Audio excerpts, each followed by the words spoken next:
And we are back to live from Planet Mongo. I'm Tam. This is Jacob, and tonight we're probably going to be discussing random miscellaneous shit.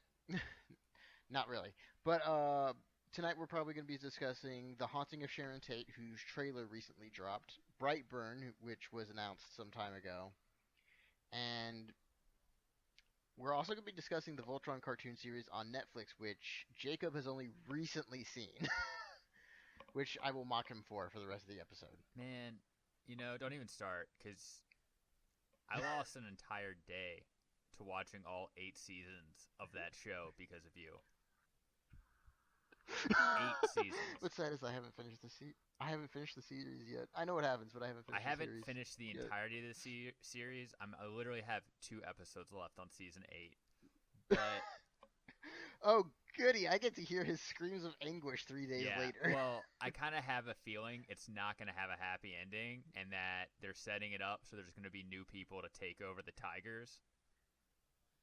Lions. Lions. Whatever. Big red mechanical cats. No. Only one of them is I red. know. I'm being sarcastic.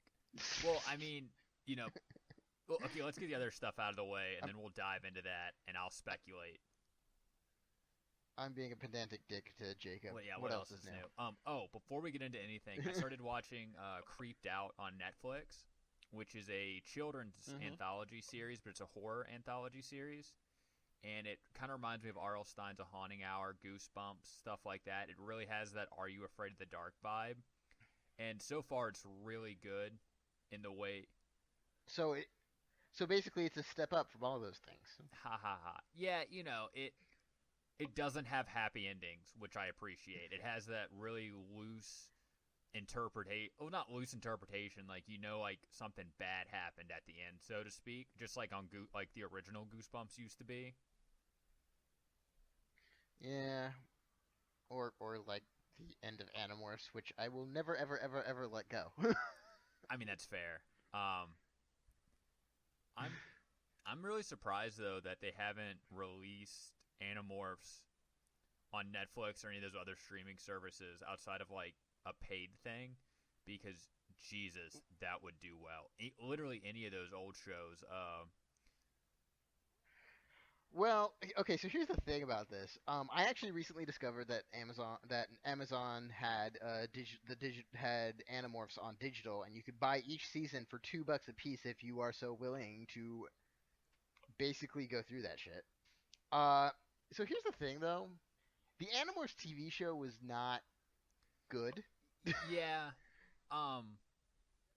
It's definitely not as good as the Well, books. no. So nothing's going to be as good as the books. I feel the same way. Well, actually, I feel like the Spooksville TV show did pretty good. I felt that was pretty in line, so to speak. Right. But I mean, you can never really get too close to the books a lot of times in those type of shows, just because think of the restrictions they had on 90s television TV which is saying something. Like you could go out violence wise, but a lot of the other stuff they couldn't touch. Well, see, this is why a lot of Animorphs fans nowadays kind of want Animorphs to be a Netflix show. Oh, hands down, that'd be amazing. Yeah, it'd also probably be rated Well, R and or that's something why like I have a that. feeling Scholastics will never, ever, ever let that go, just because of that. Yeah. Well, they're not exactly doing anything new No, with it either. well, no. What they are doing with it is charging $6 for Kindle copies of all the books and no bundle packages. Yeah. I think Right. no, I take that back. You can get books So, 1 through 4, which is insane to me. and those are the re-release. They stopped the re-release after those last over Well, after those, I if I recall imagine they correctly. didn't maybe not do as well as they thought they were gonna do, because Maybe. the way I remember Animorphs was it was kind of a weirder book series that no one really knew about, and the only reason people started buying it, at least at my school when I was a kid, was because Nickelodeon put out the TV show, and then people, I don't even know if they were watching the TV show or if it was just like, hey, I saw this on TV, I'm going to buy the books. And then children everywhere were Exactly. traumatized. with the running gag of Marco getting disemboweled every other book. I mean, pretty much. So yeah, that book series had everything for that children could enjoy: disembowelments, dissections, Good old, decapitations, eating other people. good old aliens being aliens. So I will give credit where credit is due. K.A. Applegate did a fantastic anti-war story. Yeah, very true. Um, But but anyway, that is our rambling segment taken care of, I think, until we get to the end of this oh no, we'll place. ramble more. I mean, that's really why people listen to this We will point. probably ramble more. Okay, so the haunting of Sharon Tate, go. Okay, so this makes sense when you consider everything else that she has done that most people don't know of.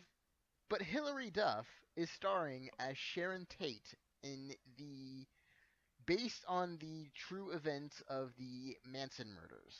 Okay. Loosely based on the true events of the Manson murders, let's put it that way.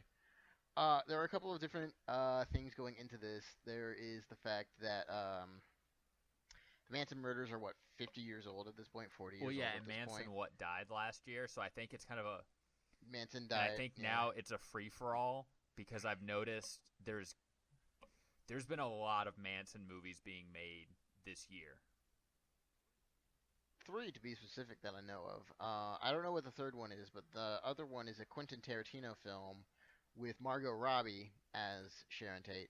But we're specifically talking about The Yeah. Haunting of Sharon Tate, whose trailer And these are the recently dropped. mainstream ones because I've seen a bunch of like Manson murder knockoff indie films lately. Oh, geez. Yeah. Wow, that's surprising. Is it though? Is it surprising? No, probably not. But anyway, Yeah. so basically this movie is basically the few days leading up to Tate's death in the Manson murders, and this is based somewhat on an interview where that Tate gave about a year or so before she died, where she stated that she was receiving visions and nightmares about being killed by a satanic cult. With that out of the way, the visions and nightmares seem to be a prevalent thing, along with Tate apparently having a stalker. My main question about this: how do you feel? How do you feel about a horror movie being made based around an actual event that's not even 100 years old yet? I mean, here's the thing. I don't mind that it's being done.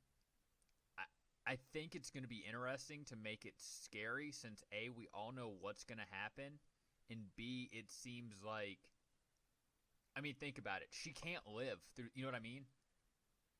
So at the end of this movie, Hilary Duff has to die. Like, her character as Sharon Tate is going to die. Without a doubt. Yep. So my question is, Yep. how is it going to be a scary movie? Is it just going to be her seeing a bunch of visions throughout, Something like I guess the only scares to make it a horror movie is going to be these maybe jump scare-ish type of visions and these creepy, scary dreams.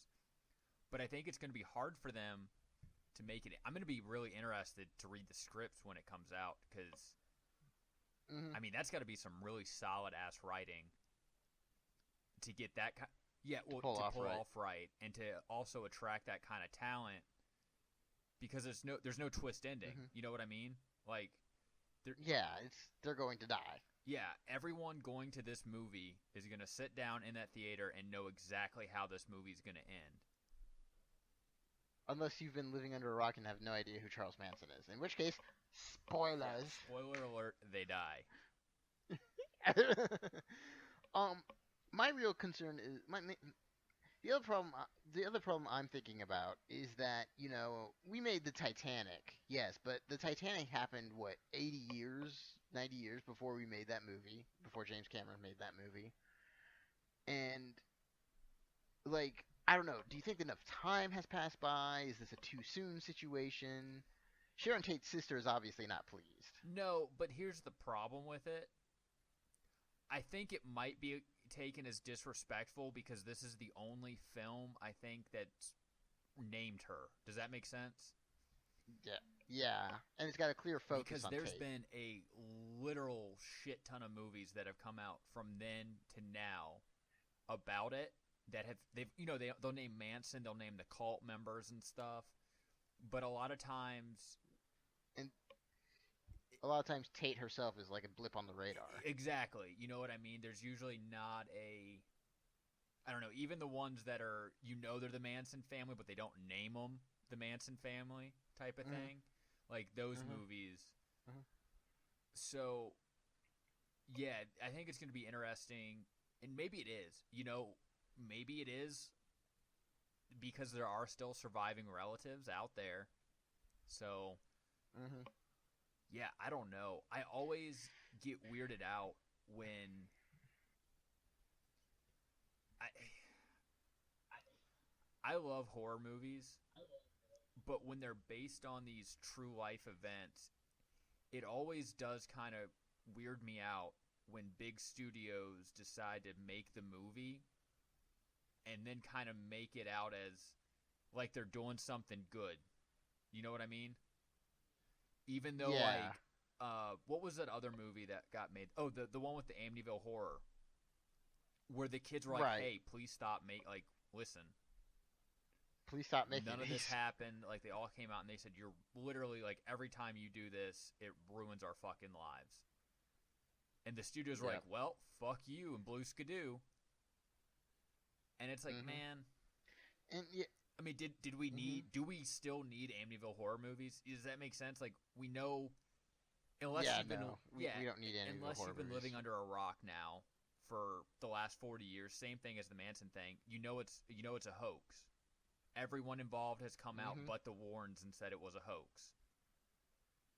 Mhm. So, and I think only one of the Warrens is Yeah, still alive. only Lorraine Warren is still alive.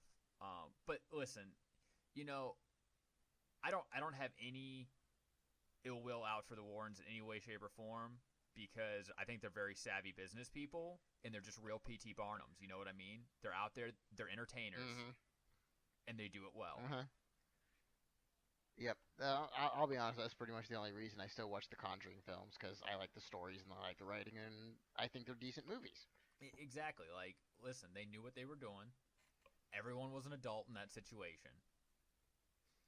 But Mhm. that being said, you know, and I think the difference is too with the Amityville Horror and this is that when we talk about that family, it was more they all got out the house because a ghost or whatever was the original story, but no one died in it.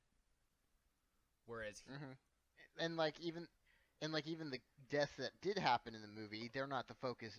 They're not the focus of the movie. The focus is always on the Lutz family. and I don't remember. It's been so long since I've actually looked into it. But the murders that happened, well, that are portrayed to have happened in the house in the movie, did they actually happen in the house in real life, or did they just happen in the town? Yep, they happened in the house in real Okay, life. but wasn't it? It wasn't like his whole family. Wasn't it like a? It was like a 20 something. No, Oh this no, whole no. But I'm saying, it wasn't like a 20-something-year-old who shot his parents. no, it was him. I no, yeah, I know that, but I'm saying, didn't he like? Wasn't it him just killing his parents? Like, because in the movies, No, he killed his siblings okay, too. that's Yeah, he killed everyone in that yeah, house. no, okay, that's what I thought. In the movies, they always prescribed it as though like a father killing all his kids, and I remember there was like Weird. discrepancies between that. You know what I mean? Yep. Um, But uh, but yeah, but meanwhile, the story of the murders that happen in the Amityville Horror is never really the focus of the movie. It's the focus is on the next family trying to get out of y- the yeah, exactly. house. So that is a weird question. So yeah, because what do they do now if Sharon Tate's sister decides to sue them? Well, I don't. I honestly do not know. It depends on how the movie goes forward. And here's the thing too. The other thing too. We don't know what really happened leading in the days leading up to Sharon Tate's death. We don't know what happened in that house. Everyone in the house is dead, Yeah. and the people who committed the crimes are either not speaking or Well, and the dead. biggest problem with that though too is when you're talking about a crime like that, does it matter what the victims were doing beforehand? You know what I mean? Do we? Yeah.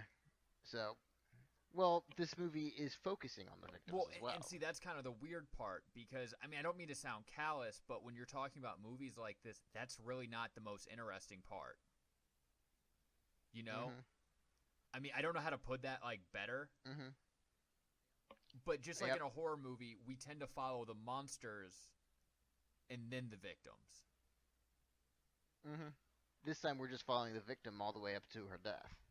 So, and yeah, and I wonder about that because I know Manson, I'm sure, sold his movie rights, film rights throughout the years, whatever. Um, but I don't know. Can he do that? Yeah, serial killers do it all the time. It's big money. I don't know what the hell they do with the money. I Wow. guess put it on their books, Right. but um, Right. buy all that ramen. I guess I don't fucking know what you do in prison. Um, but yeah, I don't because it's not like Sharon Tate could sell her story. You know what I mean? So Mhm. unless the sister or the family sold the story, in which if they did, I guess they can't come back and get mad about it now. Yep. But at the same time, It, if the movie ends, it I mean, we all you can Wikipedia how she died. It was not a good. Yeah, it was a gruesome. gruesome death, and that is pretty disrespectful if they decide to show that on TV. Yep. Um, So. damn. Here I was about to just get pissed off because I'm like, really another Manson movie, and now you got me over here asking myself deep moral questions. Everyone hates ethical philosophy. Oh, I really do. I've seriously been thinking about these questions over the past couple days, though.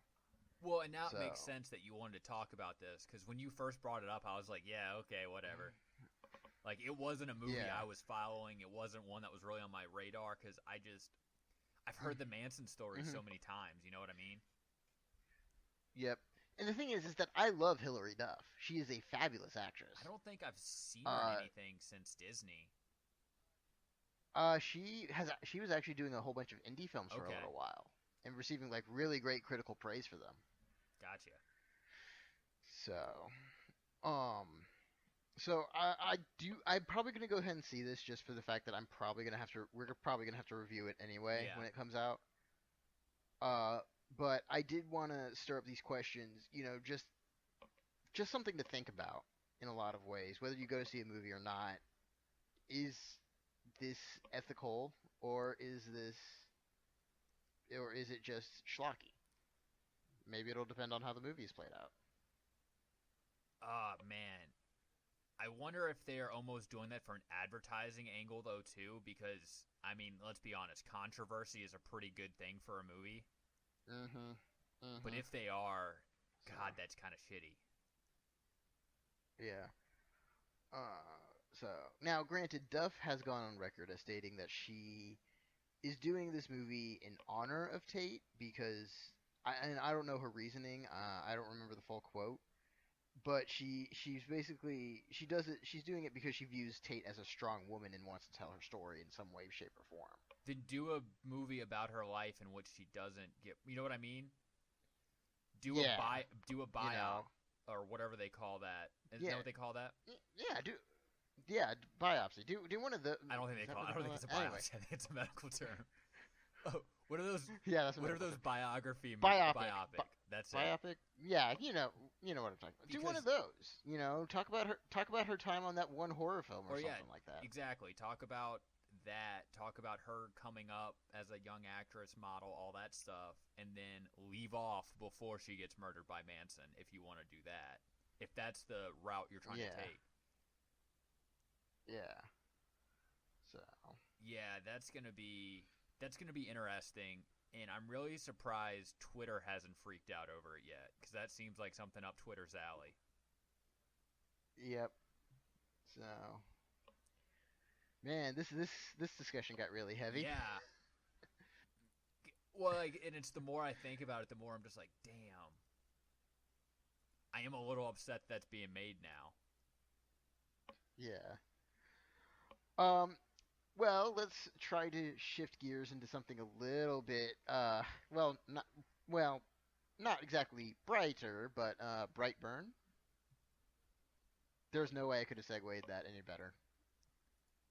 I'm super excited about Brightburn. Okay, so I saw the trailer for Brightburn today, and I get what they're trying to do, but I'm also really sick and tired of Beware the Superman stories, especially Beware the Superman stories that directly parallel the actual Superman. We've already had Injustice and Injustice 2. I'm done.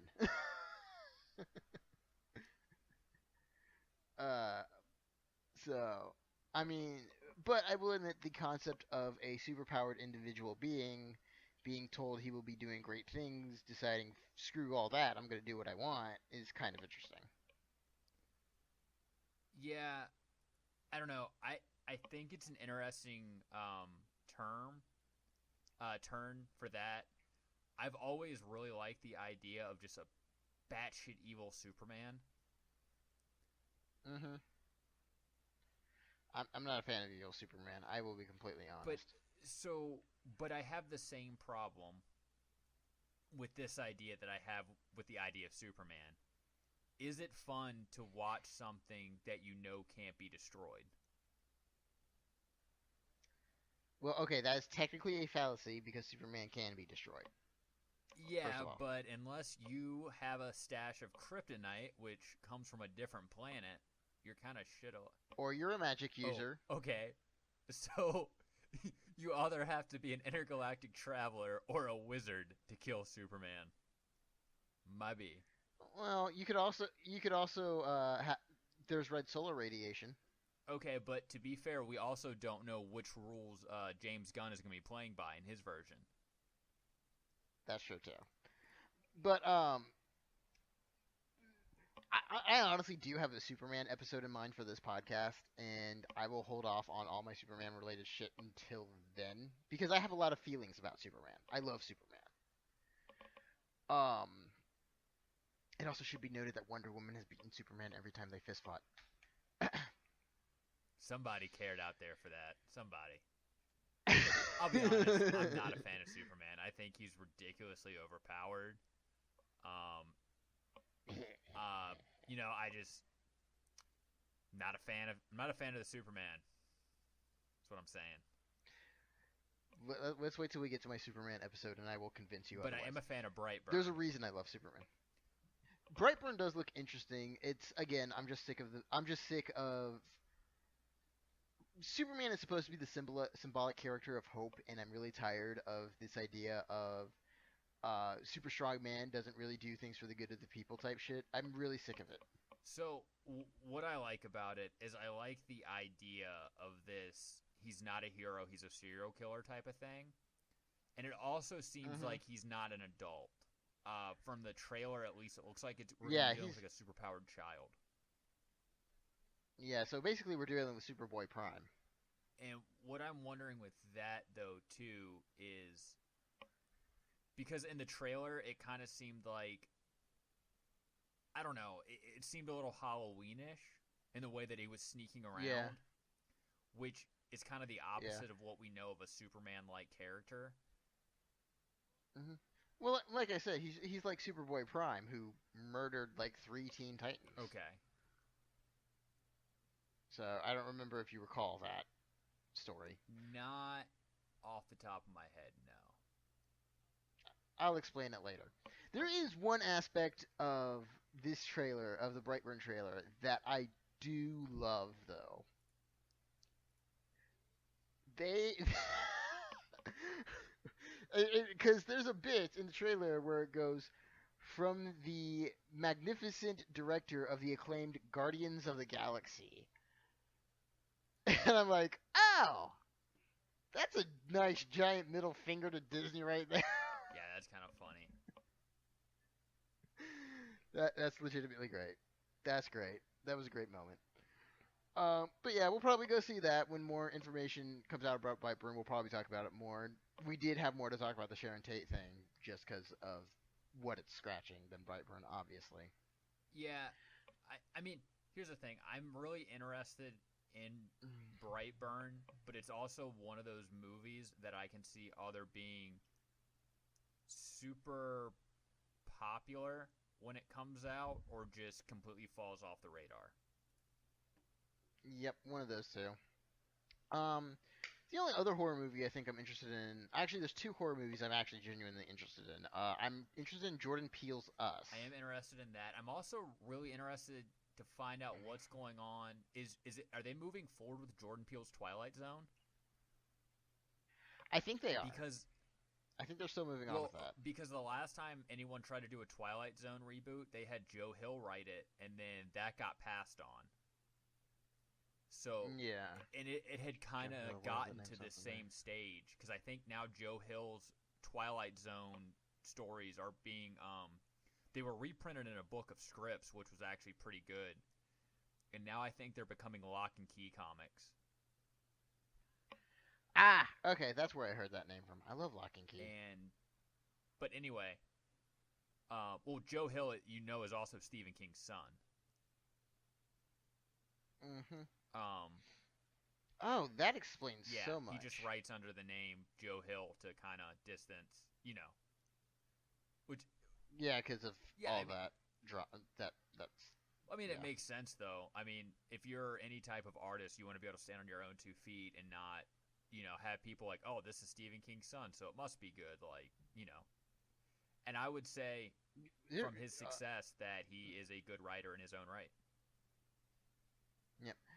Though it should be also be noted, it's not just that; it's the fact that King was incredibly abusive to Joe Hill growing up. That should be noted. To be fair, have you read his On Writing? I have actually. Yeah. It kind of goes over King's own words. I'm not defending him. I'm just saying it kind of there was a lot of substance abuse going on as well. Yeah. He pretty much owns up to all his shitty aspects of himself anyway. So props for him.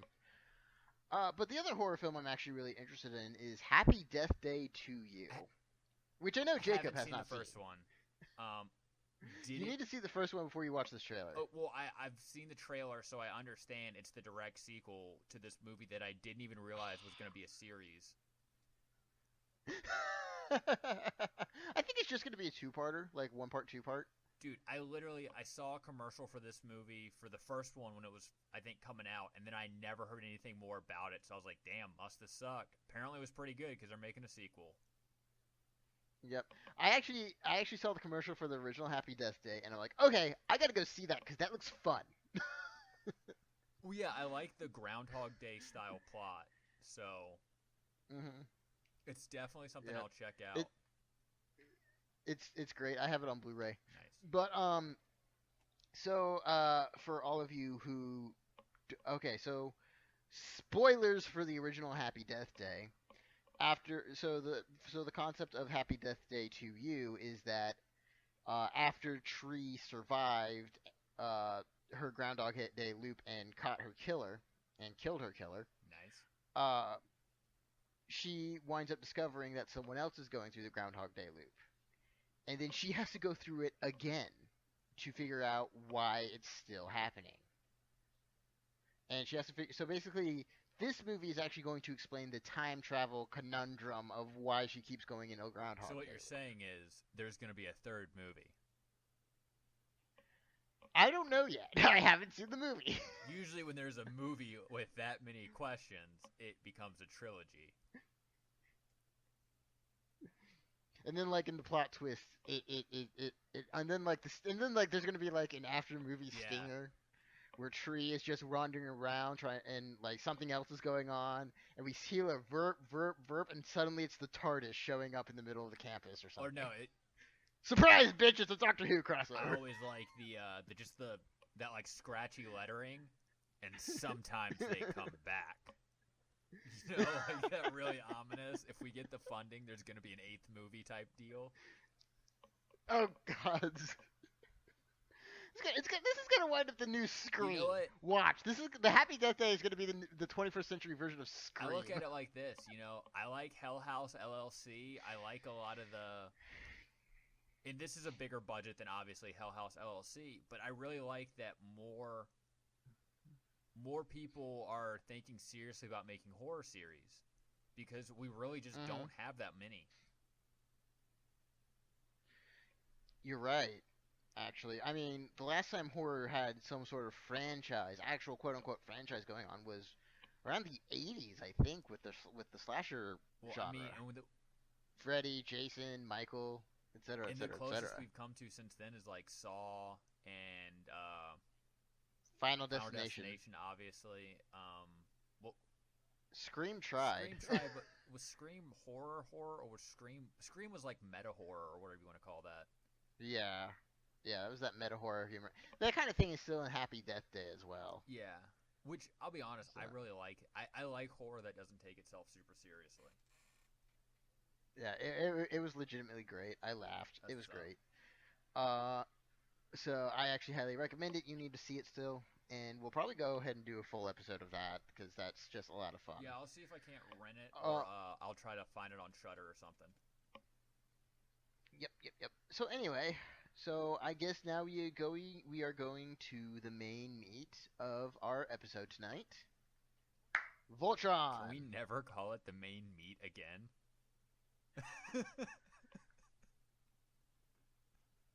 I don't know. I really like meat. Fair enough. Fair enough. there, that's a gay joke, folks. Fair enough. Um. All right. Uh, but anyway, Let's dive into Voltron from here. okay. So the reason we are doing this episode of Voltron, originally the original plan was we were actually going to go ahead and go through it season by season over several episodes. That was the original plan because Jacob had never seen it, and I figured, hey, that'd be a fun thing to do. And then Jacob blew it all by watching the entire series. Okay, but to be fair, some of the seasons were only like 6 episodes, so there was like five Yeah, seasons that were really only like 2 seasons, if you know what I'm saying. yeah, that's true too. But yeah, okay, so basically this is so let's make this clear. We are talking about Voltron Legendary Defender, which is currently on Netflix and has recently actually ended. So the eighth season was the final season.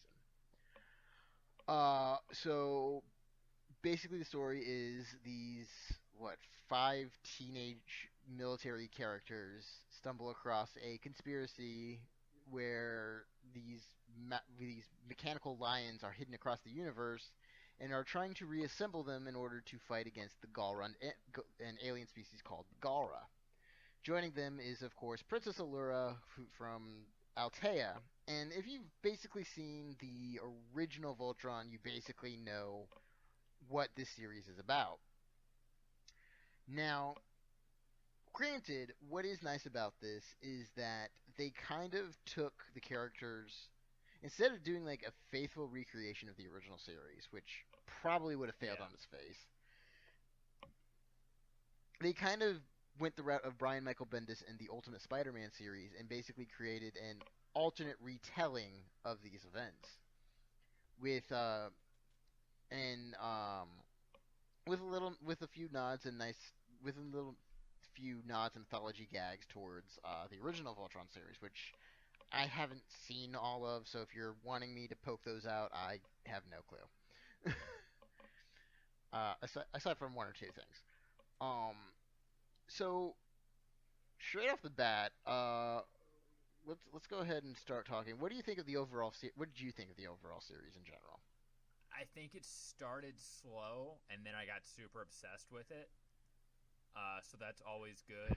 Um, I like the pacing in it because it did. You know, most cartoons you can go into and kind of feel like you know they're gonna make it through. You know, Uh, but characters, there were characters that were put in some pretty mortal danger and some that did die or disappear from the series. So there mhm. was kind of always that, especially with Shiro. I was always like, this Shiro might die. And And then spoilers, Yeah, he spoilers. Well, kinda. It's complicated. did. Are we talking X-Men Mutant Genesis complicated, or are we talking Crisis on Infinite Earths complicated? God, it's a little bit of both, isn't it? Isn't it though? I mean, think about it. Yeah. X-Men's all fucked up in its continuity. Uh, But so is Voltron because there's literally alternate worlds. right? Um, Oh gods. but yeah, so that's a whole different rabbit hole. The thing I didn't like about it, and I mean, I get it. I get why they did it, but so basically, the fact that the Golra Empire was always the enemy. I didn't like that. After Zarkon was defeated, I didn't see any reason for the Golra to keep following Hagar. And I think that it was a real stretch that they kept pushing it through that. And even after it became clear that Hagar was no longer with the Golra and was with the Alteans, the Altean colony, the Golra were still seen kind of as the enemy. And it's like, man, after Zarkon fell, Yep. it would have been really easy to bring them back into the alliance, so to speak. Yep. But yeah, they did kind of follow Hagar. I guess it makes some sense that they followed Hagar because first of all, she's voiced by Cree Summers, who is always excellent. And you do know who Cree Summers is, I'm right, tracking. Jacob? The thing, it's not a problem of the character or the voice actress, obviously. Well, that part was a joke. What I was going to say is she's clearly the wise character of the group of the Galra Empire. She's clearly more of the brains behind the original bad guy, Hordak. Hordak? No, Hordak's Shira. Yeah, Whatever his name was. It was Zarkon. Zarkon, yeah. And she's clearly the brains behind Zarkon to an extent. And so it kind of makes sense that after she loses everything, she just goes mad with power and mad with grief rather, and then tries to take down everything with her.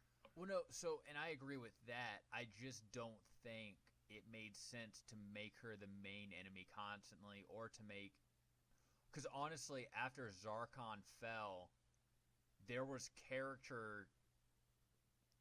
I don't know the right word for this, but Zarkon didn't have empathy. Zarkon didn't have any sort of morality. Zarkon's character was never going to build past what he was as the evil Zarkon.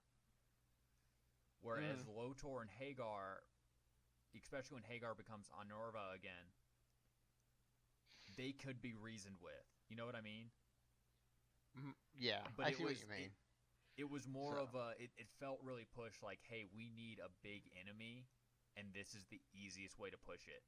Because especially after the part where they defeat Prince Lotor in season 3, it made, or not season 3, season 5, season 4 or 5, something like like season that. 5, I think. When they defeat Prince Lotor, and they come back, spoiler alert, they come back and it's like 3 years have passed. Here's the problem I have with that. When they come back, the Galra Empire is completely splintered. Most Galrans that were once generals are now warlords that are fighting with. They're acting as pirates. Are you telling me that in an entire universe in which, Voltron has to defend it, there is ever only one type of pirate? You know what I mean? Yeah, this kind of reminds me of a criticism some people have with they Galra washed Star the Wars. entire thing, is what I'm saying. I get it, but this does remind me of a criticism I sometimes see aimed at Star Wars. Well, yeah, same thing. It's that everything revolves around the Skywalkers. Well, so yes, in these movies, which there's been kind of a push because the Star Wars franchise is so vast. Not to go off onto a tangent, but damn. So yeah, my same problem with Star Wars. I'm over it. You know? Because that was always the great thing, and this is why, as an adult, I became such a fan of Star Trek, is because you can find other enemies that make more interesting stories. Now, granted, there are hints that there are other dangers in the universe of Voltron. For example, there is a season 6 episode where most of the cast is thrust out into space without their lions. It's actually really creepy as fuck, and it's one of my favorite Oh yeah, yeah, episodes. yeah, where they all have But to hold on to each other, and it's that like tester thing or whatever. yeah, and then Yeah, they find him to bump into an hallucination. It turns out to be like this giant eldritch abomination that's trying to kill them. yeah, Which, by the by, that was probably one of my favorite episodes. That was freaky as fuck. yeah. So once again, that was a good episode, and there is other enemies, but so and here was my other problem with it is they only ever went to the same couple of planets as well, and it's like, okay, you're not really the defenders of the Hmm. universe then, you're the defenders of this one galaxy. You know what I mean? Yeah, that's the other. That's the. Here's the thing. Here's an actual problem that this is related to. Excuse me. It's that the series itself kind of has a pacing problem Do you think that's because of the choppy because seas, the way they did the seasons though? Because then they had to yes, slow down, because the speed seasons up, are slow so down, speed up type of thing. yeah. Yep, yep, yep. And because the seasons are so short, they don't have the time to go into the extra character development or to develop relationships or whatever. This is why a lot of people were really, really, really, really, really upset with the season 7 reveal that Shiro actually had an ex male fiance.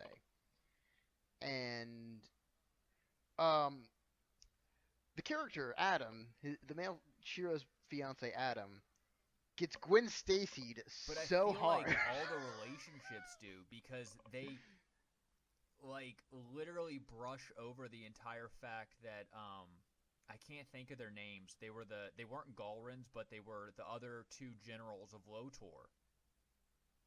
It was Hmm. the pink girl alien with the long like ponytail thing, Yeah, yeah, yeah, yeah, yeah, and the yeah. giant one. And then you find out like, Yeah. Hmm. oh, they're in a relationship together, and we're not going to talk Yep, about it yep, yep, apparently. Like we're just going to brush over that yep, fact, and it's like that's a really interesting thing to go into. And yep. also, I would have loved a backstory on all of those generals because they were all Galrin half breeds. Like, Hmm. what was Lotor's Hmm. form teaming? Because Lotor was obviously an open-minded Galrin, and then he formed this team of Hmm. outcasts, and they all talk about how hard they had it. I'm like, damn, that would have made a, I don't want to. I had Hmm. how many Zarkon and Unnerva backstory episodes, and I get one Lotor episode where he's a little boy who gets spanked by Hagar, and that's it. Yep. And, and here's yeah, and it's really really frustrating too because this is the same creative team, or most of the same creative team at least, of Avatar: The Last Airbender. So, and I feel like maybe it wasn't on them. No, it's definitely on Yeah, I DreamWorks. feel I like feel. that was definitely a higher up decision to say, "Hey, look, we're going to cut this way down for whatever reason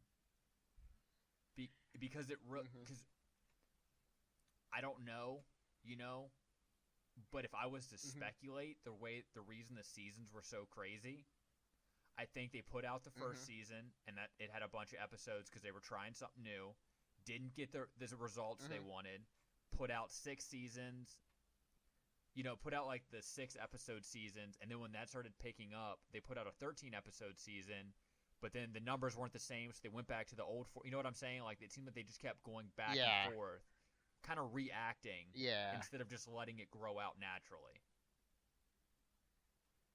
Yep. Yep. which is a Yep. shame because I'll be honest, I think hands down, just because it was good, and if they had gone into it deeper, it could have easily have been another Avatar Airbender situation. Oh yeah. So, which was a really really phenomenal Exactly. show. I mean, Avatar was amazing, and which I think Voltron would have done even better, just because Voltron had the built-in audience. Hmm. Well, now that we've looked at okay, and now that we've looked at the bad, except for like the really bad fridging moment that I mentioned earlier of season 7, which I actually want to focus on in its own episode in a few months from now. I'm actually going to talk to you about this, Jacob. There's a special episode I want to do, but Sounds good to me. well, there's a special theme of episodes I want to do some months from now that I'll go into with you later. All right, good deal. Um, but besides that, let's talk about the good stuff of Voltron because there is some really, really, really, really, really great stuff about this series. For starters, the animation is gorgeous. The animation is really good. It had a Dungeons and Dragons themed episode, which is always good Which stuff. is great. Exactly. That was great. Um, the voice actors are great, particularly Shiro, who is voiced by shit. What's his name? No idea. Peter Parker and Peter Parker in the Spectacular Spider-Man. No clue. Anyway, he's a great guy. And Spectacular Spider-Man is a really great series, and everyone should watch it. Not gonna argue with you. There were some really, really great episodes. I felt I like the Dungeons and Dragons episode. I really like the Lost in Space episode. Here's a big thing with this series. Most series, I hate filler episodes. But I think because Voltron, the pacing was so crazy that I wanted more filler episodes just so like the characters could breathe for a minute. Right? Yes, agreed. There was the mall episode. That was great. There was the mall episode. That was good. I mean, exactly. There was one episode where I think they're just on the ship cooking. Back when they had the castle, and that was a good episode. Because I think it is interesting. I mean, Tank was a cool character to go into. Hunk. I don't know. Hunk. Why I want to keep calling him Tank. Probably because And he's he the really tank. is. Like in D&D, in terms of fighting, he's really the tank. But so what kind of disappointed me with that though is that they didn't really ship him with anyone. They had kind of fished around a couple different characters, but by the end of it, they just didn't. Yep. Yeah, it's. Do we really want to get into the shipping debate? Oh God, no. The shipping fandom. No, I mean I'm not gonna get. Cringing. Okay. The ones that did get shipped together were all ones we saw coming. And I didn't have any problem with it. I was just kind of disappointed that I was like, okay, Hunk, like, just gonna leave Hunk out in the cold. Right. Honestly, I think him and Pidge would have been cute together. Well, Pidge that would have been generally creepy. awesome, though. Hunk, Wait, really? Because Hunk Where was do a you say grown that? man and Pidge was a 15-year-old girl. I thought Pidge was 18 by the end of the series. No, because remember, they missed 3 years. She was still 15. Oh, you're right. Yeah. That would have been creepy. I didn't even think about. I didn't even realize that. I always thought that Pidge was. I always thought Pidge was the same age as everyone else. No, she. So I did pay attention to her backstory a lot, and I think I might have also just seen everything a lot, so it's still a little fresher in my mind. But so Pidge's whole thing was she was what's his name, Matt. Her brother was only Matt. Yeah, is her brother only a year older than the rest of the guys. But she's Matt's younger sister, and she had to like make up an identity to go to the academy. Yeah. Does that make sense? So I've read on the wiki that she was 18 though.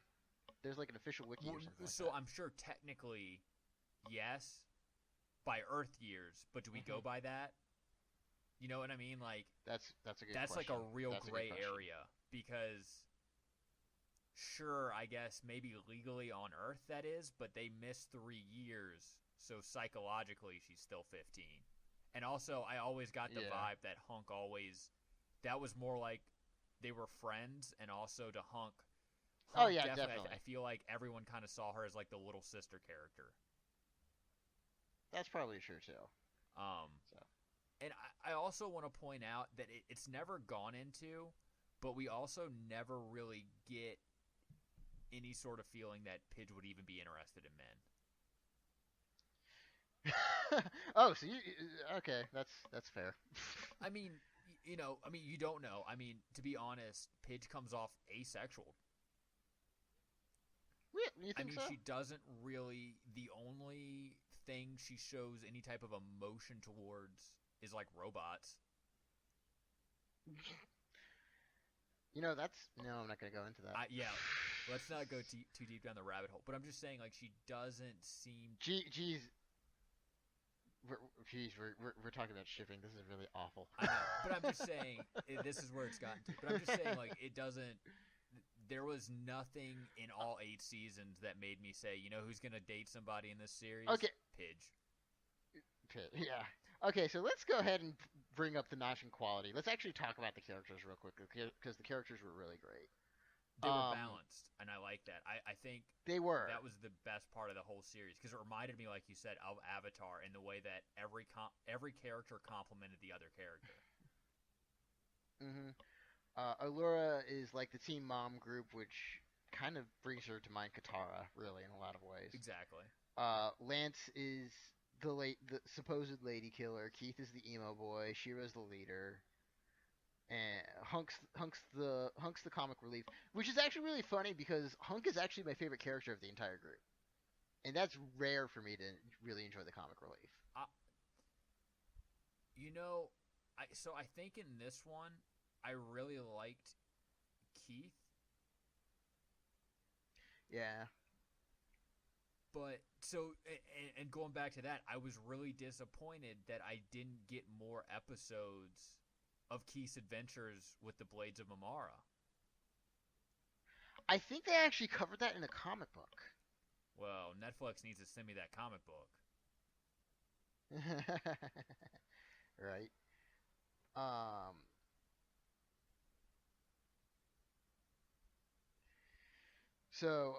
Yeah, Keith and they all had their own character struggles and identity and stuff like that. I think Hunk actually got the short end of the stick in some ways. Yeah, he didn't get a lot of backstory episodes, and they just painted him as like this happy-go-lucky guy.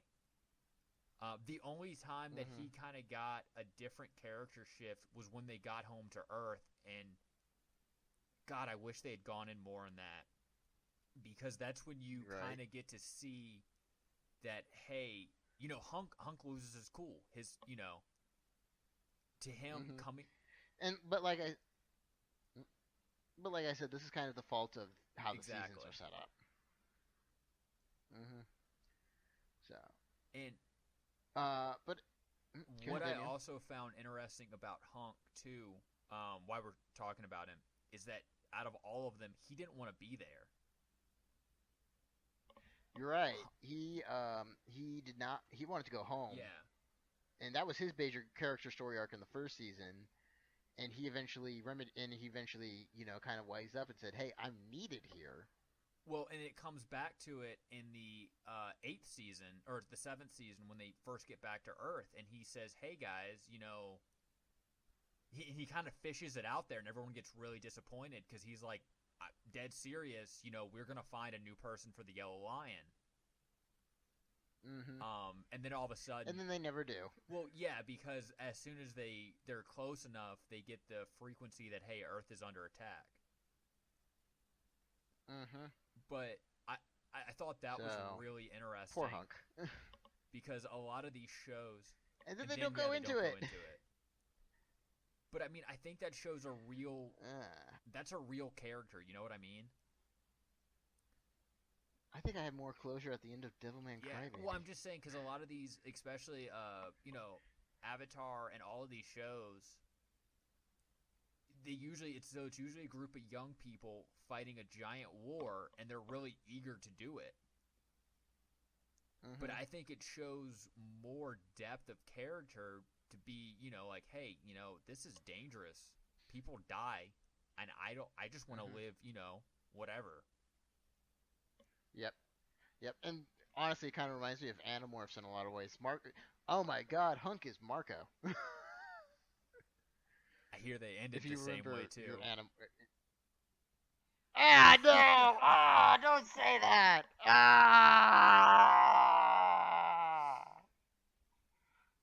No!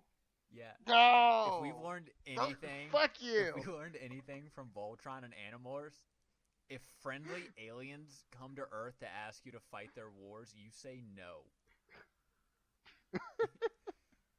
Because you might not die in the first season, Ah! but by season 8, you're gonna have one tearful goodbye. And those Fuck you! animorphs and those lions, man, they're just gonna go find some other sucker.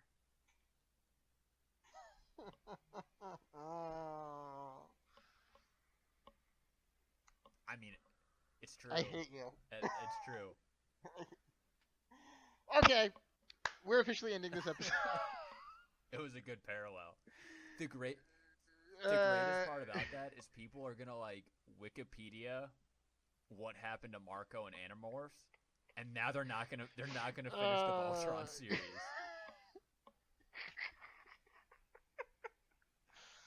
uh, So, is there any other series now that I've pretty much finished Voltron? Is there anything similar to that out and about? Any good Western? have you seen Devilman? Well, not Western, actually. I was about to suggest this. Have you seen Devilman Crybaby? I have not. You keep telling me to watch that, but is there any good like Western cartoons? Steven Universe. Okay, you know what I mean. I obviously I like Steven Universe, but I mean ones where the cast is more adult. Recently, no. None that I can think of off the top of Damn. my head. So yeah, Voltron's in that same rarity show as like Steven Universe and Gargoyles. You know, that's really disappointing because I think I do really like it when shows like Voltron and Gargoyles and Avatar kind of come out Mm-hmm. because it's a big difference. I know a lot of people compare them to anime, but they're really not. They're cartoons. No.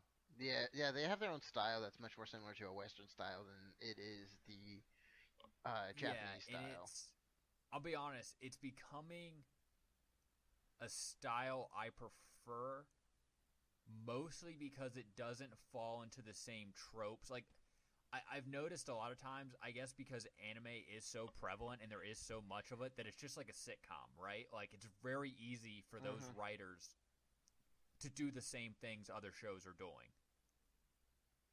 Mm-hmm. Whereas the more Western adult cartoons, they don't have a lot of other things to compare it on. Mm-hmm. So I've always kind of, I guess I found that interesting. I don't know. That's fair. So But I mean, it's not going to stay like that, obviously. yeah, there's gonna be another. There's gonna be something else. There's gonna be like a new version of Batman the Animated Series Yeah, or I give something it like that. 5 years some from now, point. we'll be on this show talking about how the last 3 shows reminded us of Voltron or whatever. Oh, Young Justice Outsiders. That's right. That came out recently. We mentioned it earlier. We still need to see that. Okay, but is that streaming on anything other than the DC channel? Good point. Because I need to get my hands on that. man, there's so many streaming channels at this point. It's really disappointing. Right. Right. I still need to see Titans as well. Yeah. But anyway, Didn't so I've already decided what next. Sorry. So I already decided what next week's episode is going to be on. Jacob, you and I need to do some watching.